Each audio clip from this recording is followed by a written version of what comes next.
जब पृथ्वी पर जीवन की उत्पत्ति हुई, तब धीरे धीरे जैविक क्रम विकास की यात्रा आगे बढ़ती गई। करोड़ों वर्षों पहले आदिम जीवों से आरंभ हुआ ये सफर लंबा और कठिन था। बंदर जैसे जीवों से मनुष्य का विकास हुआ, जिसने अपनी बुद्धि और सामर्थ्य से प्रकृति को समझना और उसे अपने हित में ढालना सीखा।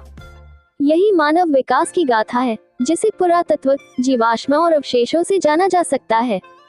मनुष्य के इस विकास ने न केवल उसके शारीरिक स्वरूप को बदला, बल्कि उसकी सोचने, समझने और समाज बनाने की क्षमता को भी गढ़ा। इसी क्रम से मानव इतिहास के विभिन्न कालखंड बने, जिन्हें हम पाषाण काल, नवपाषाण काल, ताम्रपाषाण काल और बाद में हड़प्पा सभ्यता के रूप में पहचानते हैं। मनुष्य का सबसे प्रारंभिक जीवन पाषाण युग में देखा जाता है। इस काल को इसलिए पाषाण काल कहा गया क्योंकि मनुष्य उस समय प्रमुख पत्थरों से बने औजारों का प्रयोग करता था। वह जंगलों में रहता, शिकार करता, फल फूल चुनता और गुफाओं में आश्रय लेता था। ये काल कोई छोटा समय नहीं था, बल्कि लाखों वर्षों तक फैला रहा।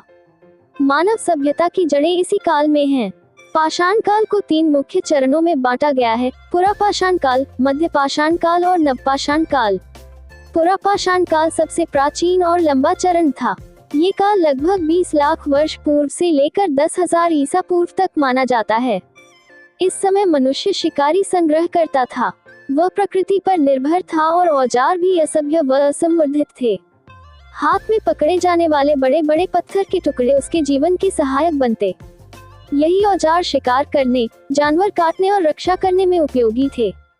पुरापाषाण काल के मनुष्य ने धीरे धीरे औजारों को और आकार देना सीखा। उसने पत्थरों को घिसकर और काटकर शल्क फ्लेक्स बनाए, जिनसे काटने, चीरने और खुरचने का काम लिया। इन औजारों को देखकर हम समझ सकते हैं कि मनुष्य की बुद्धि क्रमशः विकसित हो रही थी। प्रमुख स्थल जैसे कि सोहन घाटी, वर्तमान पाकिस्तान, भीमबेटका, मध्य प्रदेश, मेलन घाटी, उत्तर प्रदेश, नर्मदा घाटी, मध्य प्रदेश से हमें इस काल के प्रमाण मिले हैं। भीमबेटका की गुफाएं विशेष उल्लेखनीय हैं, जहां मनुष्य ने शैल चित्र बनाए। इन चित्रों में शिकार करते, नृत्य करते और पशुओं के समूह दिखाए गए हैं। इससे पता चलता है कि मनुष्य केवल जीवित रहने तक सीमित नहीं था, बल्कि अभिव्यक्ति की कला भी उसके भीतर पनप रही थी। गुफाएं मानव जीवन का आश्रय बनी। वे उसे वर्षा, ठंड और जंगली जानवरों से बचाती थीं। कई गुफाओं से हड्डियों और पत्थरों से बने औजार मिले हैं।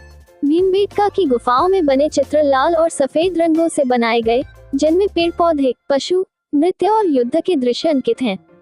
इन चित्रों में उपयोग किया गया रंग प्राकृतिक था, गेरू और अन्य खनिज पदार्थों से बना हुआ। यह मानव के कलात्मक स्वभाव का सबसे प्राचीन प्रमाण है। समय के साथ मानव ने अग्नि की खोज की। ये खोज मानव इतिहास का सबसे बड़ा मोड़ थी। अग्नि ने उसे गर्मी दी, सुरक्षा दी और भोजन पकाने की कला सिखाई। अब वह कच्चे मांस पर निर्भर नहीं रहा, पकाकर खाना सीखा। इससे न केवल उसका स्वास्थ्य सुधरा, बल्कि सामाजिक जीवन भी विकसित हुआ, क्योंकि अग्नि के चारों ओर लोग एकत्र होने लगे। पुरापाषाण काल के बाद मध्यपाषाण काल आया, जिसे लगभग 10,000 ईसा पूर्व से 8,000 ईसा पूर्व तक माना जाता है।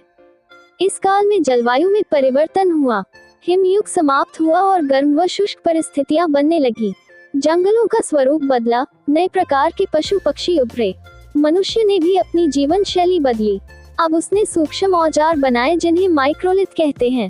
ये औजार छोटे, नुकीले और धारदार होते थे। इन्हें लकड़ी या हाटी में जड़कर भाले, तीर और बाण बनाए जाते। इससे शिकार करना और भी आसान हो गया।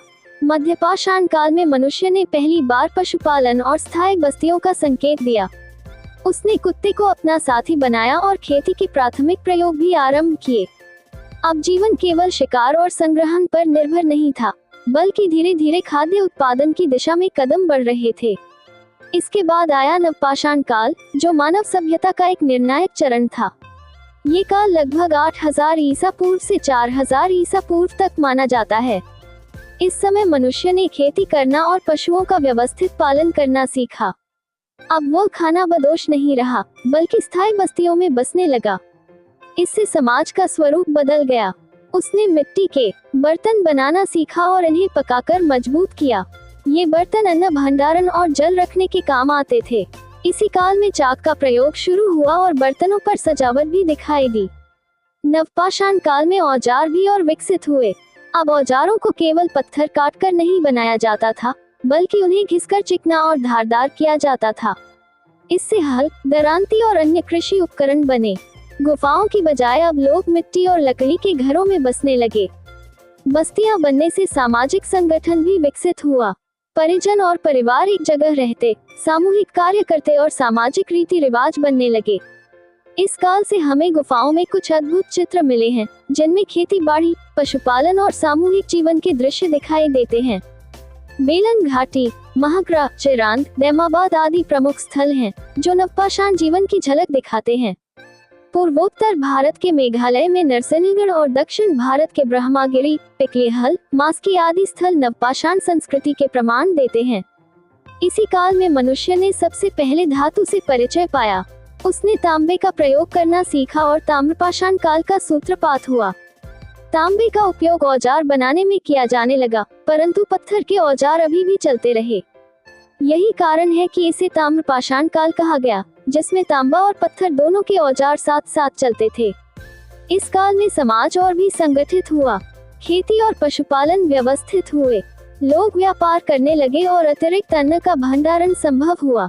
मनुष्य के इस लंबे सफर ने सभ्यता की नींव रखी। अब वह केवल शिकारी नहीं रहा, बल्कि उत्पादक और संगठित जीवन जीने वाला प्राणी बन गया। कला, संस्कृति और सामाजिक संगठन का विकास हुआ। इसी पृष्ठभूमि ने आगे चलकर हड़प्पा जैसी महान सभ्यता को जन्म दिया। मानव विकास की यह यात्रा हमें बताती है कि सभ्यता अचानक नहीं आई, बल्कि यह हजारों वर्षों के क्रमबद्ध प्रयास और विकास का परिणाम थी। पुरापाषाण की गुफाओं से लेकर नवपाषाण की बस्तियों तक, औजारों की साधारणता से लेकर उनकी परिष्कृतता तक, और शिकार से लेकर कृषि तक, हर कदम पर मानव ने प्रकृति से संघर्ष किया, सीखा और आगे बढ़ा। यही संघर्ष उसकी सबसे बड़ी उपलब्धि थी, जिसने उसे हड़प्पा सभ्यता के वैभव तक पहुंचाया। हड़प्पा सभ्यता एक ऐतिहासिक यात्रा। बहुत समय पहले, जब मानव ने पत्थर के औजार बनाना सीखा था, जब उसने गुफाओं की दीवारों पर चित्र उकेरे थे, जब वह अग्नि की शक्ति से परिचित हुआ था, उसी विकास यात्रा ने आगे चलकर एक ऐसे दौर में प्रवेश किया, जिसे हम आज हड़प्पा सभ्यता के नाम से जानते हैं। ये कहानी केवल ईंट पत्थरों की नहीं, बल्कि उस महान प्रयास की है, जिसने आदिम जीवन से आधुनिक शहरी जीवन की ओर कदम बढ़ाए। सभ्यता का विकास। कहते हैं कि सभ्यता का जन्म तभी संभव है जब मनुष्य केवल भोजन जुटाने में ही न उलझा रहे। जब उसके पास अतिरिक्त अनाज हो, स्थायी बस्तियां हो और शिल्प व व्यापार की ओर बढ़ने का अवसर हो। यही परिस्थितियां लगभग 3300 ईसा पूर्व से 2600 ईसा पूर्व के बीच सिंधु और सरस्वती नदियों की घाटियों में तैयार हुई। धीरे धीरे गांव नगरों में बदलने लगे। मिट्टी की कच्ची झोपड़ियां पक्की ईंटों के मकानों में बदल गईं। लोग अब केवल जीवन यापन के लिए ही नहीं जी रहे थे, बल्कि उन्होंने नगर नियोजन, जल प्रबंधन, व्यापार, कला और संस्कृति की ऊंचाइयों को छूना शुरू कर दिया था। यही वह क्षण था जब भारतीय उपमहाद्वीप ने विश्व को ये संदेश दिया कि वह भी मिस्र और मेसोपोटामिया जैसी महान सभ्यताओं की पंक्ति में खड़ा है। खोज की कथा। लेकिन इस गौरवशाली सभ्यता को संसार ने बहुत देर से पहचाना। सन 1856 की बात है। कराची से लाहौर तक रेलवे लाइन बिछाई जा रही थी। इंजीनियर ब्रंटन और जॉन मजदूरों से ईंटें तुड़वा रहे थे। पास ही एक प्राचीन टीला था, जहां से मजदूर बड़े बड़े आकार की पकी हुई ईंटें खोदकर ला रहे थे। उन्हीं ईंटों से रेलवे लाइन की पटरियां जमाई गईं। किसी को आभास भी नहीं था कि ये ईंटें एक ऐसी सभ्यता की गवाह हैं, जो कभी हजारों साल पहले यहाँ फली फूली थी। फिर 1875 में अलेक्जेंडर कनिंघम, जो उस समय भारतीय पुरातत्व सर्वेक्षण विभाग (ASIC) के महानिदेशक थे, ने हड़प्पा से मिली एक प्राचीन मुहर का उल्लेख किया। लेकिन उन्होंने भी इसे महज किसी पुराने किले का अवशेष मान लिया। समय बीतता गया, ये रहस्य सुलझने का इंतजार करता रहा। उत्खनन की शुरुआत। आखिरकार 20वीं सदी ने वह घड़ी दिखाई जब इतिहास की परतें खुलने लगी। 1921 ईस्वी में दयाराम साहनी ने पंजाब के मोंटगोमरी जिले, अब पाकिस्तान में हड़प्पा की खुदाई शुरू की। 1922 ईस्वी में राखलदास बनर्जी ने सिंध प्रांत के मोहनजोदड़ो की खुदाई की। इन खुदाइयों से जो तस्वीर सामने आई, उसने संसार को हिला दिया। यहाँ चौड़ी सड़कें थीं, जो एक दूसरे को समकोण पर काट रही थीं। घरों में ईंटों से बने कमरे, कुएं, स्नानघर थे। जल निकासी की व्यवस्था इतनी वैज्ञानिक थी कि आधुनिक नगर भी उससे सीख सकते थे। अनाज भंडार, बड़े स्नानागार, नालियां, किलेबंदी और बाजार सब कुछ एक सुव्यवस्थित नगर का रूप प्रस्तुत कर रहे थे। तभी जॉन मार्शल, जो उस समय एसी के महानिदेशक थे, ने घोषणा की, भारत की धरती पर एक ऐसी प्राचीन नगरीय सभ्यता विद्यमान थी जो मिस्र और मेसोपोटामिया की सभ्यताओं की समकक्ष थी। विस्तार और प्रमुख स्थल, धीरे धीरे उत्खनन का दायरा बढ़ा। विद्वानों ने पाया कि यह सभ्यता केवल 2-3 नगरों तक सीमित नहीं थी। इसका विस्तार पश्चिम में बलूचिस्तान से पूर्व में उत्तर प्रदेश तक, उत्तर में अफगानिस्तान से दक्षिण में महाराष्ट्र तक फैला हुआ था। धोलावीरा गुजरात नगर नियोजन और जल प्रबंधन का अद्भुत उदाहरण। लोथल गुजरात गोदी डॉकयार्ड से समुद्री व्यापार का प्रमाण।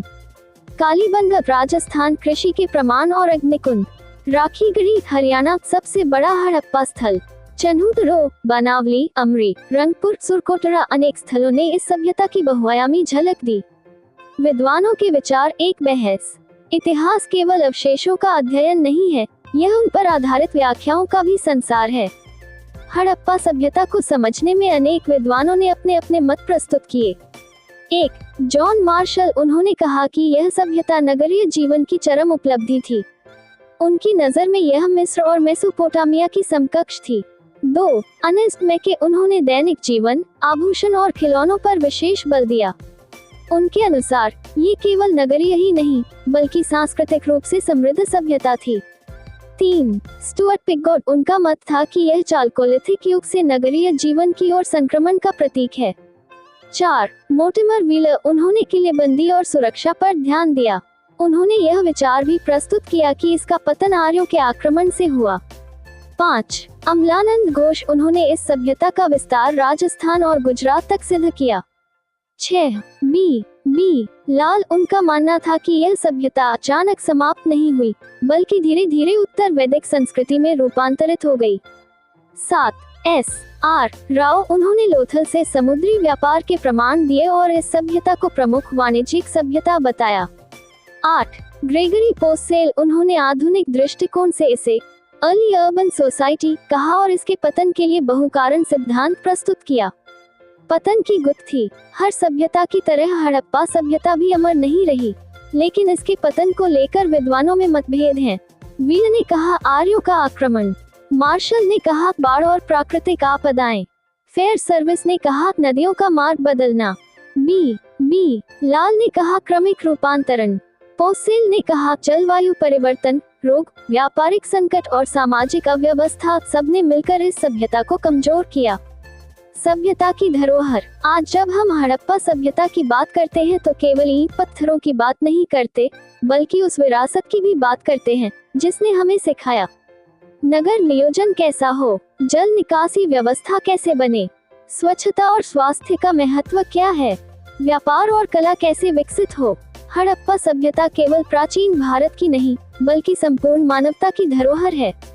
इसका विकास काल हमें बताता है कि मनुष्य ने कितनी लंबी यात्रा तय की है। खोज और उत्खनन हमें ये सिखाते हैं कि इतिहास हमेशा मिट्टी में छिपा रहता है और उसे उजागर करने के लिए धैर्य व जिज्ञासा चाहिए। विद्वानों के मत हमें ये समझाते हैं कि इतिहास बहुआयामी है, कोई एक दृष्टिकोण अंतिम नहीं होता। ताम्रपाषाण काल लगभग 4000 ईसा पूर्व से 2000 ईसा पूर्व तक फैला हुआ माना जाता है। ये वो समय था जब मानव ने न केवल खेती बाड़ी और पशुपालन को मजबूत किया बल्कि स्थायी ग्रामों और कस्बों की स्थापना भी की।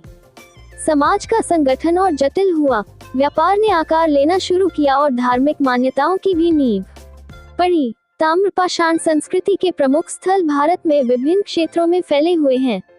मध्य प्रदेश और महाराष्ट्र के क्षेत्र जैसे इरण, नवदातोली, बालाथल, आहर, इनामगांव और दक्षिण भारत के कुछ क्षेत्र इसके उदाहरण हैं। इन स्थलों से मिले प्रमाण बताते हैं कि लोग मिट्टी के घरों में रहते थे, कृषि के लिए हल, दरांती और तांबे के औजार प्रयोग करते थे। अनाज में गेहूं, जौ, बाजरा और धान का उत्पादन होता था। पशुओं में गाय, बैल, भेड़, बकरी और सूअर प्रमुख थे। ताम्रपाषाण काल की एक महत्वपूर्ण विशेषता थी मिट्टी के बर्तनों की सजावट। लोग अब बर्तनों को केवल भंडारण के लिए नहीं बल्कि सजाने के लिए भी बनाने लगे। काली और लाल मिट्टी से बने बर्तनों पर चित्रांकन मिलता है। इनमें रेखाएं, वृत्त, पशु पक्षियों की आकृतियां उकेरी गईं। इससे कला के प्रति उनकी रुचि का पता चलता है। इस युग में धातु का प्रयोग धीरे धीरे बढ़ा। सबसे पहले तांबा मिला, लेकिन समय के साथ कांस्य का उपयोग भी हुआ, जो तांबे और टिन के मिश्रण से बनता है। कांस्य से बने औजार अधिक कठोर और टिकाऊ होते थे। धीरे धीरे धातु ने मानव जीवन में क्रांति ला दी। युद्ध, कृषि और शिल्प में धातु औजारों ने नई दिशा प्रदान की। ताम्रपाषाण काल की बस्तियां व्यवस्थित थीं। कई स्थलों से हमें घरों के अवशेष मिले हैं, जो गोलाकार या आयताकार आकार के थे।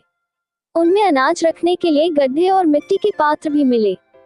इससे ये प्रमाणित होता है कि अन्न भंडारण और अतिरिक्त उत्पादन की व्यवस्था हो चुकी थी। यही अधिशेष उत्पादन व्यापार की नींव बना। व्यापार का स्वरूप प्रारंभिक था, परंतु इसका प्रभाव गहरा था। लोग स्थानीय स्तर पर अनाज, पशु और मिट्टी के बर्तन का लेन देन करते थे। धातु और शिल्प के आदान प्रदान ने अलग अलग बस्तियों को जोड़ना शुरू किया। ये व्यापारिक आदान प्रदान ही आगे चलकर सभ्यता के संगठन में बड़ा योगदान बना। धर्म और विश्वास की झलक भी इस काल में मिलती है। कई स्थलों से स्त्री मूर्तियां मिली हैं, जिन्हें उर्वरता की देवी या मातृ देवी के प्रतीक माना जाता है। ये संकेत है कि लोग उर्वरता, कृषि और संतानोत्पत्ति से जुड़े धार्मिक विश्वास रखते थे।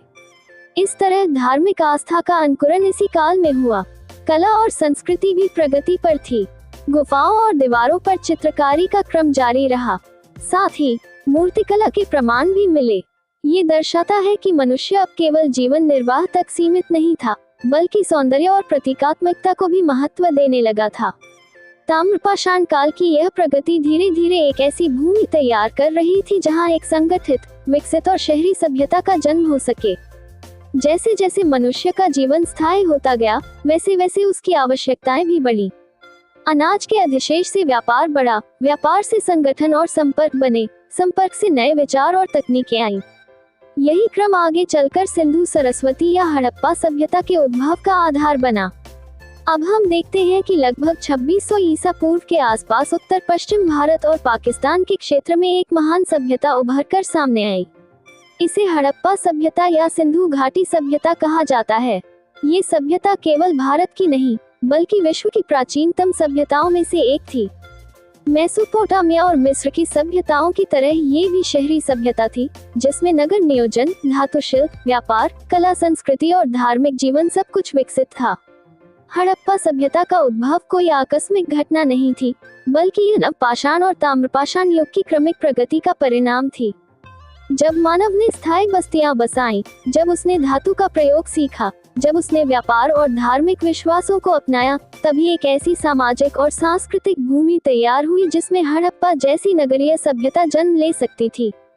हड़प्पा सभ्यता के प्रमुख स्थल हड़प्पा, मोहनजोदड़ो, कालीबंगा, लोथल, धोलावीरा, राखीगढ़ी इस बात के गवाह हैं कि मानव ने अपने ज्ञान, परिश्रम और संगठन से एक ऐसी नगरीय संस्कृति बनाई जो आज भी हमें विस्मित करती है।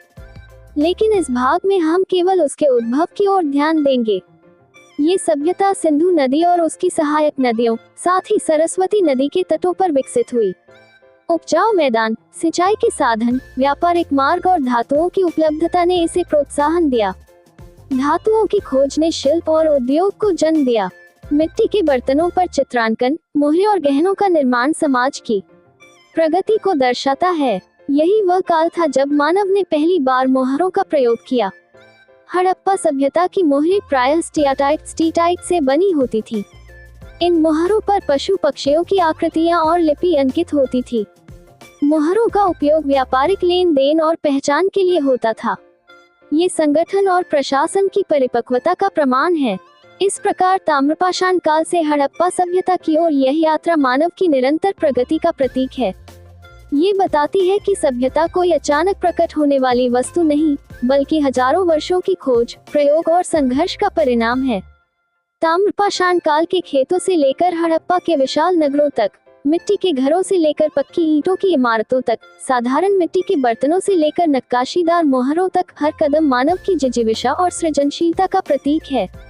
यही यात्रा इतिहास को अर्थ देती है और यही वही नींव है जिस पर भारत की महान प्राचीन सभ्यताएं खड़ी हुई। बहुत अच्छा चेक मार्क। अब मैं आपके लिए भाग 3 लिखता हूँ। इसमें हम हड़प्पा सभ्यता के नगर नियोजन, जीवन शैली, प्रशासनिक स्वरूप, सामाजिक संरचना, प्रमुख स्थल और उनसे प्राप्त प्रमाण को विस्तार से लयबद्ध व प्रवाहमयी शैली में प्रस्तुत करेंगे। ये भी लगभग 3,000,350,000 शब्दों के आसपास होगा। भाग 3। जब मानव ने ताम्रपाषाण काल से निकलकर संगठित जीवन की ओर कदम बढ़ाया, तब उसका सपना था सुरक्षित जीवन, सुव्यवस्थित बस्तियां और ऐसा समाज जिसमें हर कोई अपनी भूमिका निभा सके। यही सपना साकार हुआ हड़प्पा सभ्यता में। लगभग 2600 ईसा पूर्व से 1900 ईसा पूर्व तक फैली इस सभ्यता ने विश्व को ये दिखा दिया कि मानव केवल जीने के लिए नहीं, बल्कि बेहतर ढंग से जीने के लिए पैदा हुआ है। हड़प्पा सभ्यता का सबसे बड़ा चमत्कार उसका नगर नियोजन था। उस समय जब विश्व की अन्य सभ्यताएं अभी भी अव्यवस्थित ग्रामों और कस्बों में बिखरी थी, हड़प्पा और मोहनजोदड़ो जैसे नगर गली गली में व्यवस्थित जाल की तरह बसाए गए थे।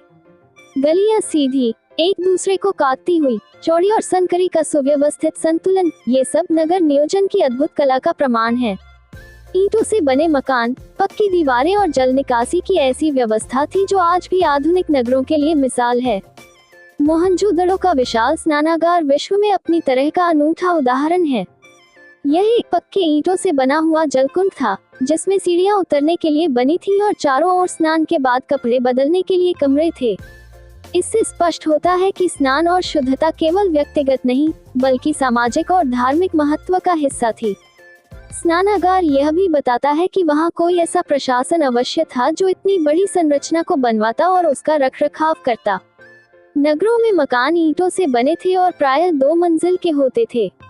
घरों में आंगन, कमरे, कुएं और नालियां बनी होती थी। जल निकासी व्यवस्था तो अद्भुत थी। हर घर से गंदा पानी निकलकर मुख्य नालियों में जाता और वे नालियां ढकी हुई थी ताकि गंदगी न फैले। इस तरह का शहरी नियोजन उस युग की अन्य किसी भी सभ्यता में नहीं मिलता। यदि आपने यहाँ तक हमारा वीडियो सुना है तो इससे पता चलता है कि आप भी किसी न किसी सरकारी नौकरी की तैयारी कर रहे होंगे। हमारी कामना है कि आप जरूर सफल हो। आपसे हमारा विशेष निवेदन है कि हमारे इस प्यारे चैनल की सब्सक्राइब करें और वीडियो को लाइक जरूर करें और इस वीडियो को शेयर जरूर करें ताकि किसी जरूरतमंद की मदद हो सके। हड़प्पा सभ्यता का जीवन अत्यंत संगठित था। लोग विभिन्न व्यवसायों में लगे थे। कुछ कृषि करते, कुछ पशुपालन, कुछ शिल्पकला और धातु निर्माण, तो कुछ व्यापार में लगे थे। अनाज में गेहूं, जौ, बाजरा, तिल, कपास आदि का उत्पादन होता था। कपास का उपयोग वस्त्र बनाने के लिए किया जाता था। ये विश्व में कपास के वस्त्रों का सबसे प्राचीन प्रमाण है। पशुओं में गाय, बैल, भेड़, बकरी और हाथी पाले जाते थे। बैल और बैलगाड़ी कृषि व परिवहन के लिए महत्वपूर्ण थे। शिल्पकला का स्तर भी अद्भुत था। धातु से बने औजार, गहने और मूर्तियां उनकी कलात्मक दक्षता का प्रमाण हैं।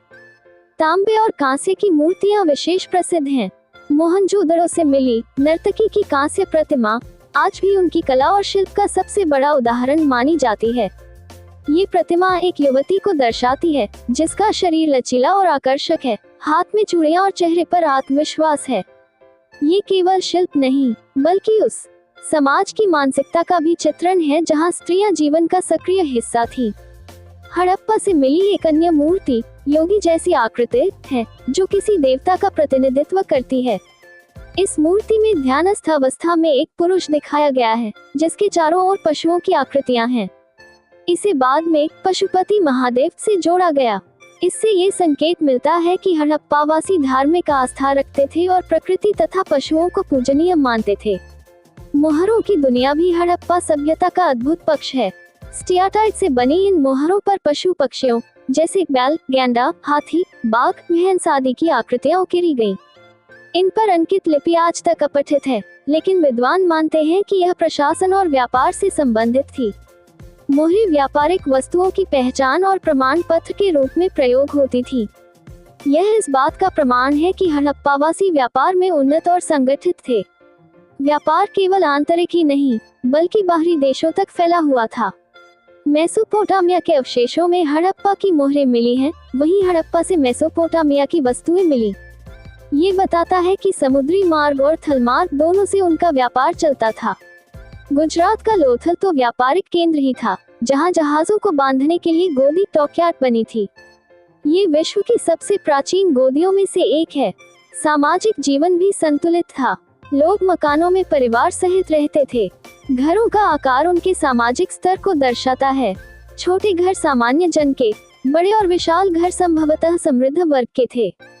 समाज में कारीगर, व्यापारी, कृषक, पशुपालक और शासक वर्ग सब अपनी भूमिकाएं निभाते थे।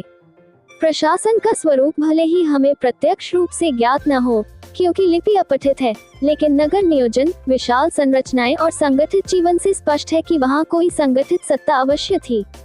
कुछ विद्वान इसे राजाओं के अधीन मानते हैं, तो कुछ विद्वान इसे व्यापारी वर्ग और पंचायती शासन जैसा स्वरूप बताते हैं।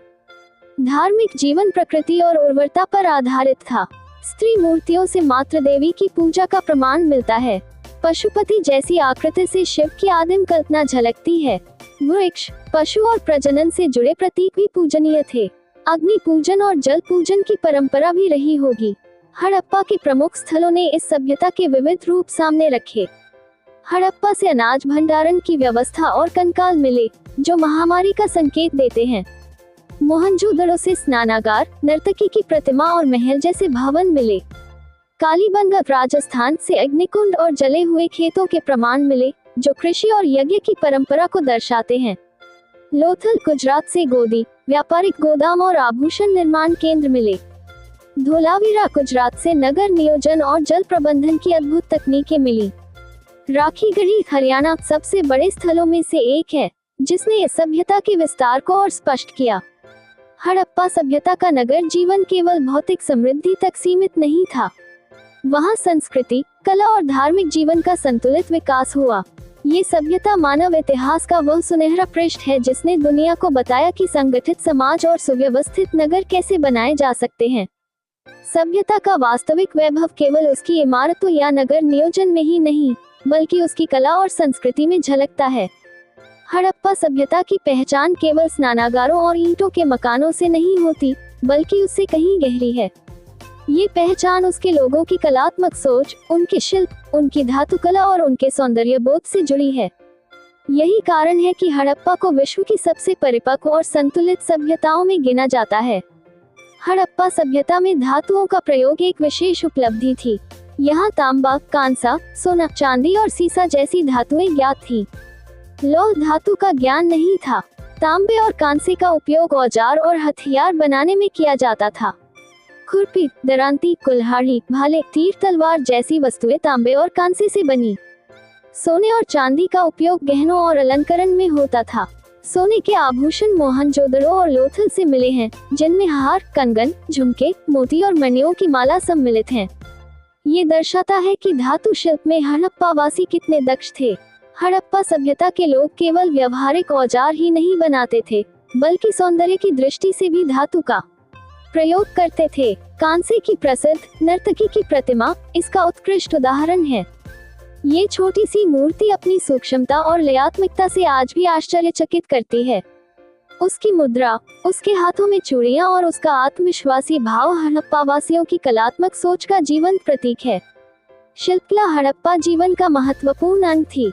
मिट्टी की मूर्तियां, खिलौने, गाड़ियां, पशुओं की आकृतियां और देव प्रतिमाएं बड़ी संख्या में मिली हैं। स्त्री मूर्तियां विशेष रूप से उल्लेखनीय हैं, जिन्हें मातृ देवी या उर्वरता की देवी माना जाता है। इससे ये संकेत मिलता है कि स्त्रियों को केवल सामाजिक ही नहीं, धार्मिक महत्व भी प्राप्त था। मोहरे हड़प्पा संस्कृति की विशिष्ट पहचान है।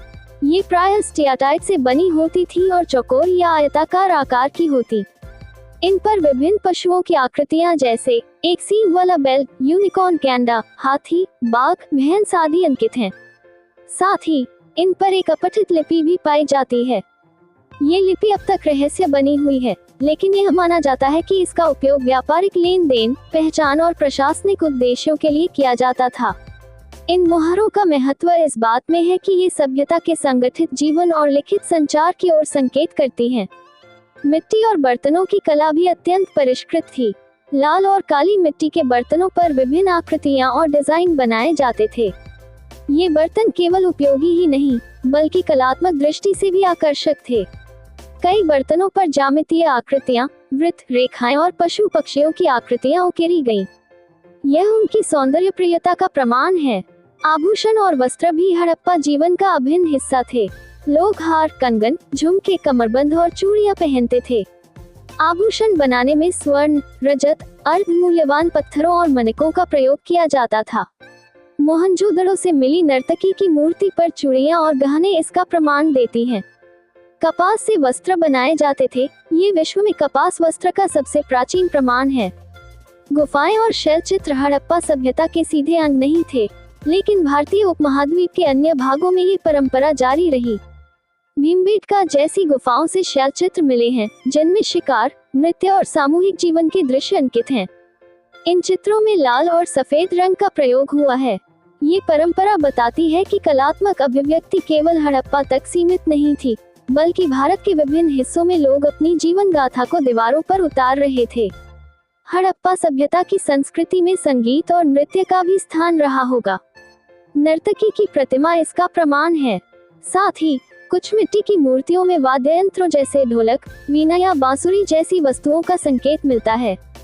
ये दर्शाता है कि जीवन केवल भौतिक व्यवस्था तक सीमित नहीं था, बल्कि कला, संगीत और मनोरंजन भी उसका हिस्सा थे।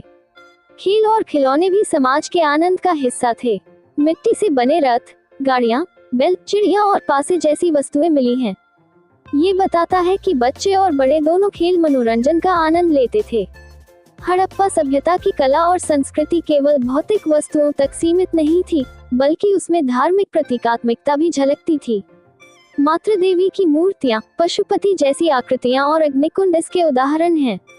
ये सब बताता है कि धर्म, कला और संस्कृति एक दूसरे से जुड़े हुए थे।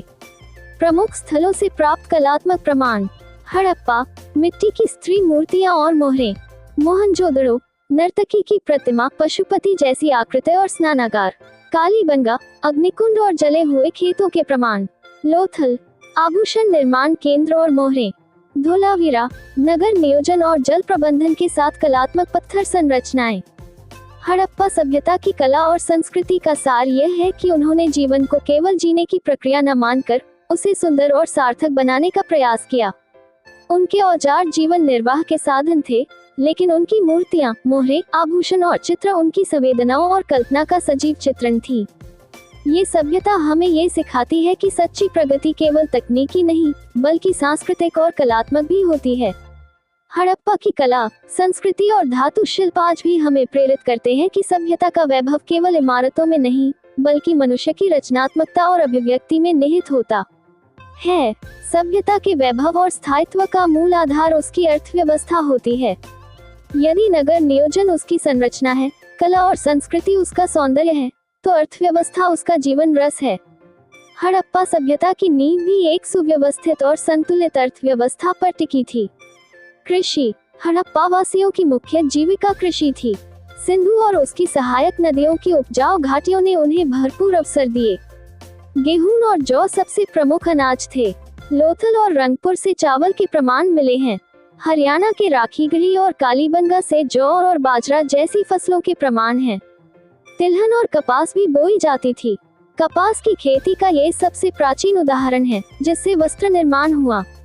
कृषि पद्धति अत्यंत विकसित थी। कालीबंगा से हल के खेतों के निशान मिले हैं, जो बताता है कि बैलों की मदद से हल जोता जाता था।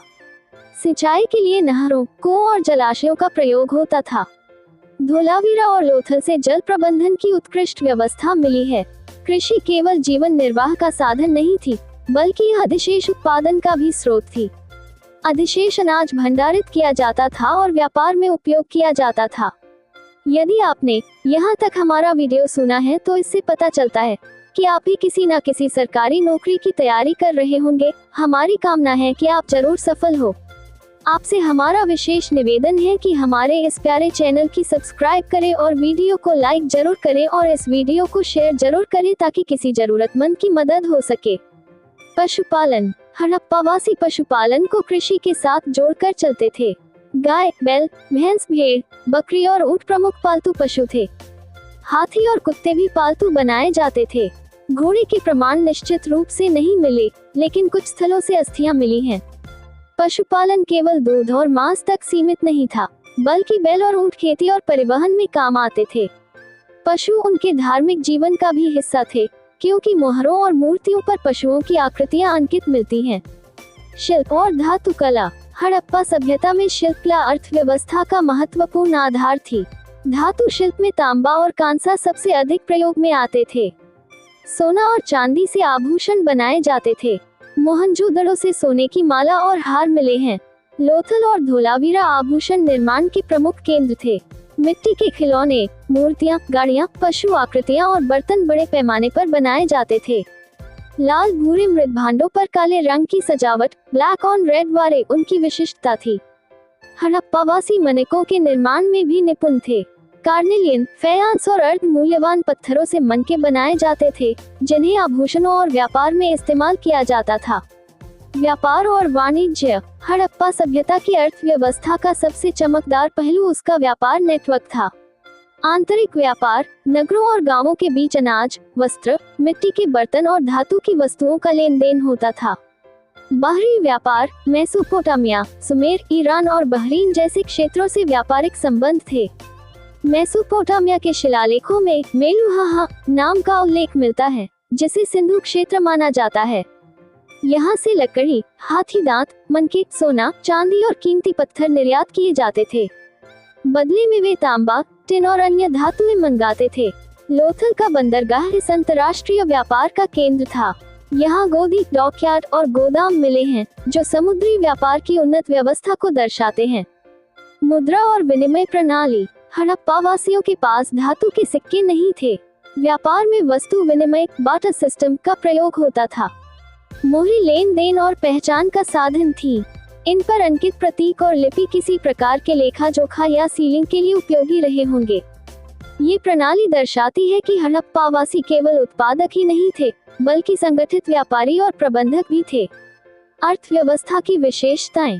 कृषि आधारित परंतु बहुआयामी कृषि, पशुपालन, शिल्प और व्यापार सब साथ चलते थे। अधिशेष उत्पादन। कृषि और शिल्प से इतना उत्पादन होता था कि व्यापार और निर्यात संभव था। आंतरिक और बाहरी व्यापार। स्थानीय आवश्यकताओं के साथ अंतर्राष्ट्रीय स्तर पर भी सक्रियता।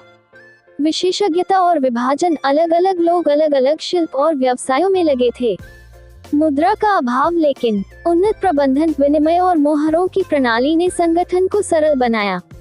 निष्कर्ष। हड़प्पा सभ्यता की अर्थव्यवस्था हमें ये सिखाती है कि एक सफल सभ्यता का आधार केवल भवन और नगर नहीं, बल्कि उत्पादन, वितरण और व्यापार की संगठित व्यवस्था होती है। कृषि ने जीवन की जड़ें मजबूत की, पशुपालन ने सहारा दिया, शिल्प और धातुकला ने वैभव दिया और व्यापार ने इस सभ्यता को विश्व से जोड़ा। आज भी जब हम अर्थव्यवस्था की बात करते हैं तो उसमें कृषि, उद्योग, व्यापार और प्रबंधन के वही तत्व शामिल होते हैं, जिन्हें हड़प्पावासियों ने 4000 वर्ष पूर्व ही समझ लिया था। यही कारण है कि हड़प्पा सभ्यता को प्राचीन भारत का आर्थिक स्वर्णयुग कहा जा सकता है। बहुत अच्छा, चेक मार्क। अब मैं आपके लिए भाग 6 लिख रहा हूँ। इसमें हम हड़प्पा सभ्यता के प्रशासन, समाज, धर्म और पतन के कारणों को लयबद्ध शैली में प्रस्तुत करेंगे। ये यूपीएससी IAS दृष्टि से अत्यंत महत्वपूर्ण है और लगभग 3300-3500 शब्दों में होगा। भाग 6। सभ्यता केवल नगर नियोजन और अर्थव्यवस्था पर ही नहीं टिकी रहती, बल्कि उसके पीछे एक सशक्त प्रशासनिक तंत्र, एक संगठित सामाजिक ढांचा और गहन धार्मिक आध्यात्मिक विश्वास भी होते हैं। हड़प्पा सभ्यता में ये सब सुव्यवस्थित रूप से देखने को मिलता है। प्रशासन और राजनीतिक व्यवस्था। हड़प्पा वासियों का प्रशासनिक ढांचा प्रत्यक्ष रूप से ज्ञात नहीं है, क्योंकि हमें कोई लिखित अभिलेख नहीं मिले। लेकिन नगर नियोजन, जल निकासी, गोदामों की व्यवस्था और विशाल इमारतें इस बात की पुष्टि करती हैं कि वहां एक सशक्त प्रशासनिक तंत्र था। कोई राजमहल या शाही भवन नहीं मिला। इससे लगता है कि सत्ता अत्यधिक केंद्रीकृत नहीं थी। कुछ विद्वान मानते हैं कि यहाँ व्यापारी वर्ग का वर्चस्व था। मोहरों पर अंकित प्रतीक और चिन्ह बताते हैं कि कोई नगर परिषद या शासक वर्ग अवश्य रहा होगा। मोहनजोदड़ो का महान स्नानागार, ग्रेट बाथ, इस ओर संकेत करता है कि धार्मिक और राजनीतिक सत्ता आपस में जुड़ी हुई थी। संभावना है कि प्रशासन नगर राज्य की तरह बटा हुआ था। प्रत्येक नगर का अपना प्रशासनिक निकाय था, जो जल प्रबंधन, व्यापार, सफाई और धार्मिक आयोजनों की देखभाल करता था। सामाजिक जीवन। हड़प्पावासी सामाजिक दृष्टि से उन्नत और संगठित थे। समाज में कृषक, शिल्पकार, व्यापारी, पुरोहित और शासक वर्ग के संकेत मिलते हैं। धनी और गरीब में कुछ भेद था, जो मकानों और कब्रों की वस्तुओं से समझ आता है। बड़े बड़े मकान संभवतः उच्च वर्ग के थे, जबकि साधारण झोपड़ियां निम्न वर्ग की। वस्त्र और अलंकरण। पुरुष और स्त्रियां दोनों सूती वस्त्र पहनते थे। आभूषणों का प्रचलन था। सोना, चांदी, तांबा, पत्थर और फयान से बने हार, माला, चूड़ियां, कंगन और ताज मिलते हैं। स्त्रियां सौंदर्य प्रिय थी। मोहनजोदड़ो की नर्तकी की कांस्य मूर्ति इसका प्रमाण है। खाद्य पेय, मुख्य भोजन अनाज, दालें, सब्जियां और फलों से होता था। मांसाहार भी प्रचलित था, विशेषकर पशु हड्डियों से यह अनुमान होता है। मछली और शिकार का भी प्रयोग था। मनोरंजन और खेल, पासे, शतरंजनुमा खेल और खिलौने मिले हैं। नृत्य और संगीत का भी महत्व था। नर्तकी की मूर्ति इसकी गवाही देती है। धर्म और आस्था, हड़प्पा सभ्यता में धर्म का स्वरूप विशिष्ट था।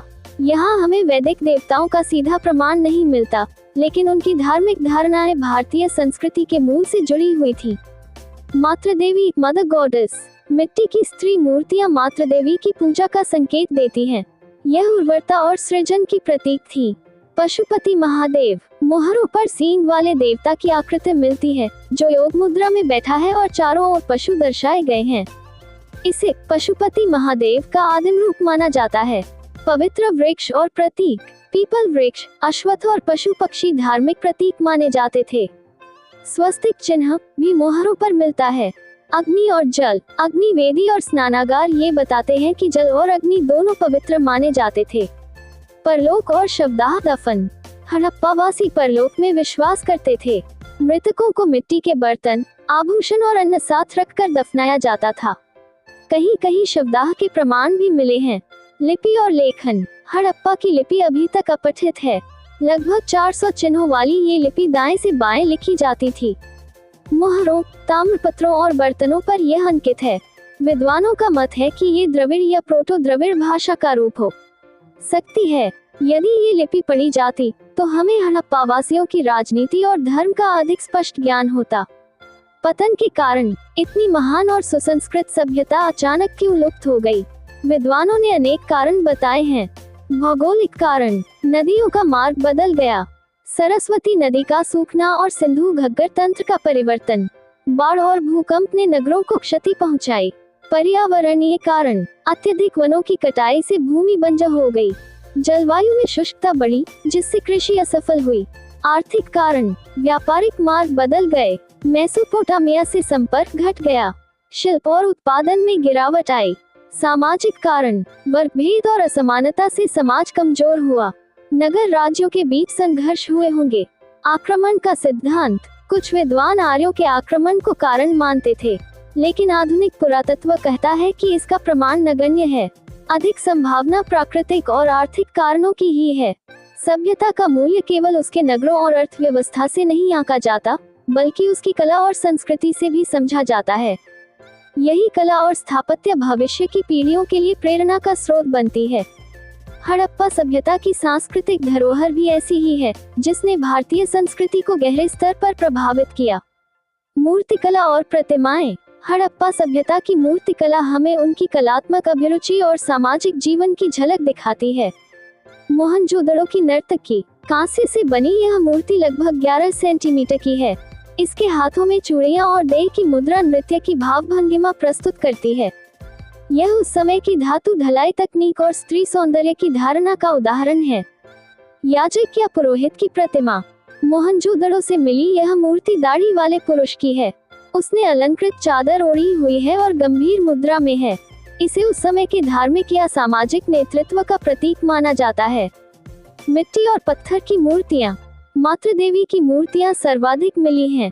पशु पक्षियों और खिलौनों की आकृतियां भी आम थीं। इन मूर्तियों से दैनिक जीवन, मनोरंजन और धार्मिक विश्वास सब झलकते हैं। मोहरे और नक्काशी, हड़प्पा सभ्यता की सबसे विशिष्ट कलाकृति मोहरिक सील्स हैं। ये प्रायः चतुष्कोण आकार की होती थी। इन पर पशु आकृतियां, पौराणिक चिन्ह और लिपि अंकित होती थी। एक प्रसिद्ध मोहर पर पशुपति महादेव जैसी आकृति दर्शाई गई है। मोहरे केवल व्यापारिक प्रयोजन के लिए ही नहीं, बल्कि सांस्कृतिक प्रतीक भी थी। इनसे पता चलता है कि हड़प्पावासी प्रकृति और पशुधन से गहराई से जुड़े थे। धातु कला और शिल्पकला, हड़प्पा सभ्यता में धातु कला अद्भुत थी। तांबे और कांसे से औजार, बर्तन और हथियार बनाए जाते थे। सोने चांदी से आभूषण बने, जो उनकी विलासिता को दर्शाते हैं। मनकों का निर्माण एक उत्कृष्ट शिल्प था, जिसे धोलावीरा और लोथल के शिल्पकार निपुणता से करते थे। मिट्टी के बर्तनों पर लाल पृष्ठभूमि पर काले रंग की चित्रकारी ब्लैक ऑन रेड वाले विशिष्ट कला का प्रमाण है। इनमें ज्यामितीय आकृतियां, पौधे, पशु और लहरदार डिजाइन बने होते थे। स्थापत्य कला और नगर नियोजन। हड़प्पा सभ्यता की सबसे बड़ी उपलब्धि उसका नगर नियोजन था। सीधी और समकोणीय सड़कों पर बने मकान, ईंटों से बने मजबूत घर और सार्वजनिक भवन, जल निकासी की अद्वितीय व्यवस्था। मोहनजोदड़ो का महान स्नानागार स्थापत्य का सर्वोत्तम उदाहरण है। धोलावीरा से मिला जल प्रबंधन तंत्र, बड़े बड़े जलाशय, नहरें और नालियां आज भी आश्चर्यजनक हैं। लोथल का गोदी और गोदाम इस बात के गवाह हैं कि स्थापत्य केवल घर बनाने तक सीमित नहीं था, बल्कि आर्थिक गतिविधियों के लिए भी विकसित था।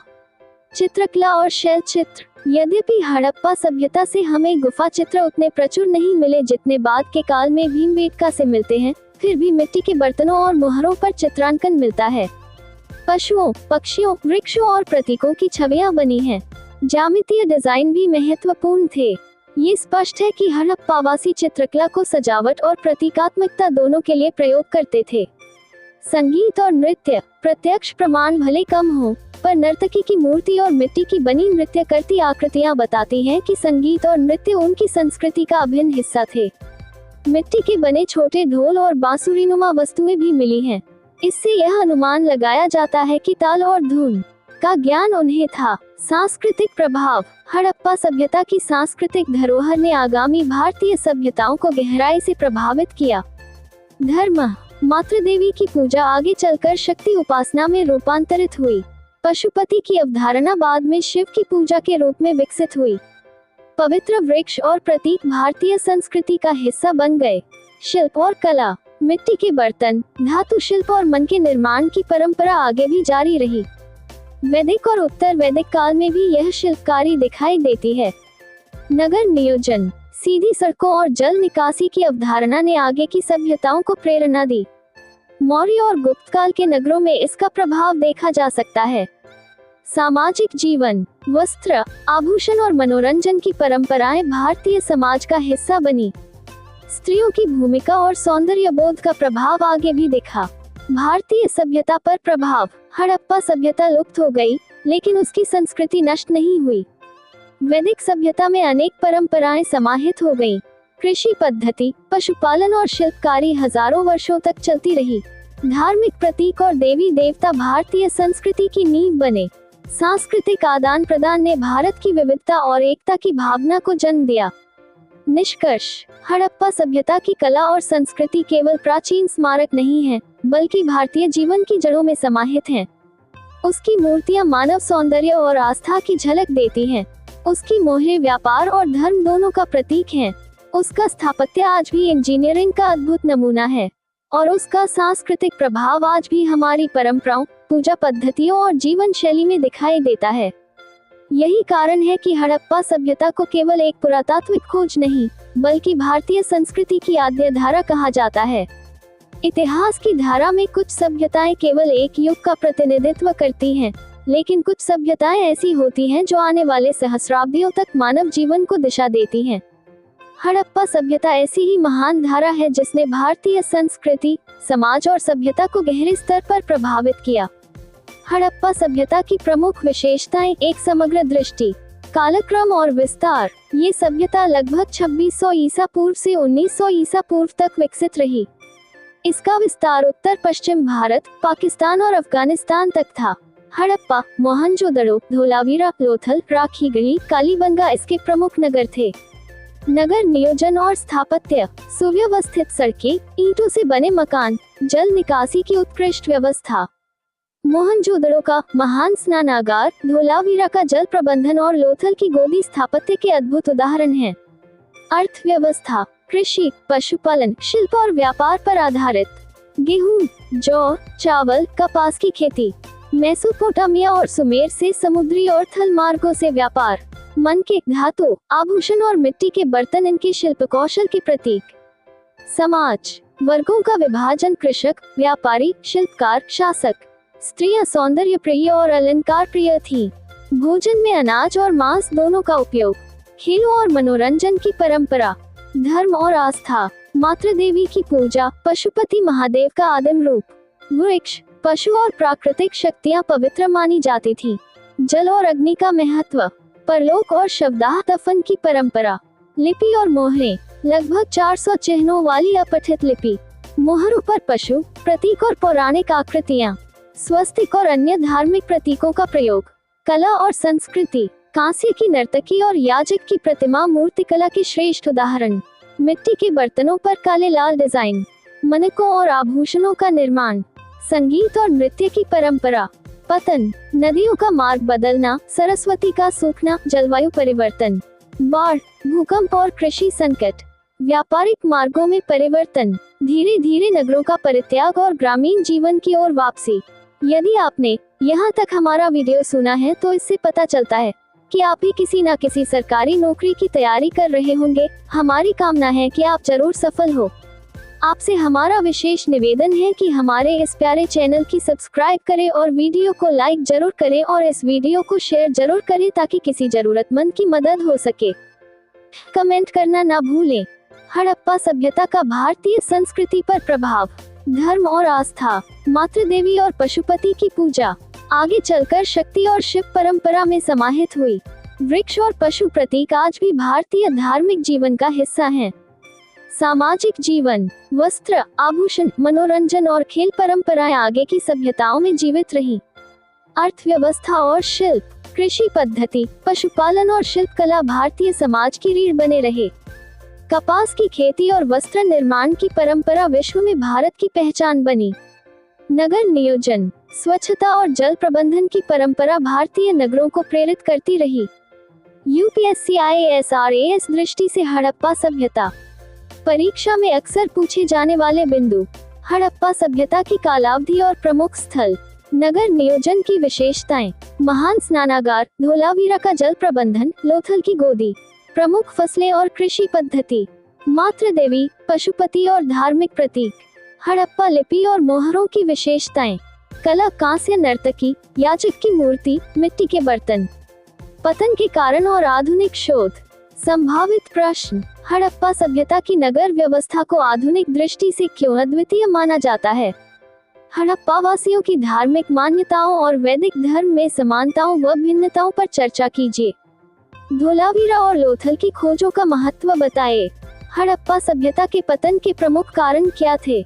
समग्र निष्कर्ष, हड़प्पा सभ्यता भारतीय इतिहास की आद्य नगरीय सभ्यता है। ये केवल ईंट पत्थर की बस्तियां नहीं थी, बल्कि एक जीवंत संस्कृति थी जिसमें सुव्यवस्थित नगर, मजबूत अर्थव्यवस्था, गहन धार्मिक विश्वास, उत्कृष्ट कला और शिल्प और संगठित सामाजिक जीवन सब समाहित थे। यद्यपि यह सभ्यता लुप्त हो गई, पर उसकी धारा भारतीय संस्कृति में प्रवाहित होती रही। मातृ देवी से लेकर शिव पशुपति तक, कपास की खेती से लेकर वस्त्र निर्माण तक, नगर नियोजन से लेकर धार्मिक प्रतीकों तक, हड़प्पा ने भारत को वह आधार प्रदान किया जिस पर आगे वैदिक, मौर्य, गुप्त और मध्यकालीन भारत की इमारत खड़ी हुई। इसलिए हड़प्पा सभ्यता केवल प्राचीन भारत का गौरव नहीं, बल्कि मानव सभ्यता के इतिहास में एक स्वर्णिम अध्याय है। यदि आपने यहाँ तक हमारा वीडियो सुना है तो इससे पता चलता है कि आप भी किसी न किसी सरकारी नौकरी की तैयारी कर रहे होंगे। हमारी कामना है कि आप जरूर सफल हो। आपसे हमारा विशेष निवेदन है कि हमारे इस प्यारे चैनल की सब्सक्राइब करें और वीडियो को लाइक जरूर करें और इस वीडियो को शेयर जरूर करें ताकि किसी जरूरतमंद की मदद हो सके। कमेंट करना ना भूलें।